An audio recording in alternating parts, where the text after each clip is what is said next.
তোমার জীবন বদলাবে যেদিন তুমি নিজের অজুহাতগুলো ছাড়া শিখবে। একটা কথা মনে রাখো, জীবন থেমে যায় আমাদের অজুহাতগুলোতে।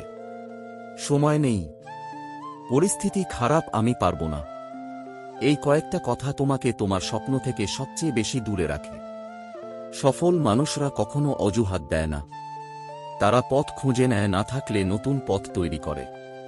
যেদিন তুমি নিজের অজুহাতগুলো ছাড়বে সেদিনই তুমি বুঝবে তোমার আসল শক্তি কতটা বড়। জানো, অজুহাত একটা মিষ্টি বিষের মতো, খেতে ভালো লাগে কিন্তু ধীরে ধীরে তোমার আগানো বন্ধ করে দেয়।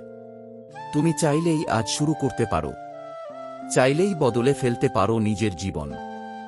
শুধু দরকার একটা সিদ্ধান্ত, আর না। এবার অজুহাত নয়, কাজ। তোমার স্বপ্ন তোমাকে ডাকছে, কিন্তু তুমি অজুহাতের পেছনে লুকিয়ে আছো। আজকে থেকেই বদলাও, এখন থেকেই শুরু করো, কারণ তোমার জীবন বদলাবে যেদিন তুমি নিজের অজুহাতগুলোকে চিরতরে ছুঁড়ে ফেলতে শিখবে। সেই দিনই তোমার সাফল্যের আসল দিন।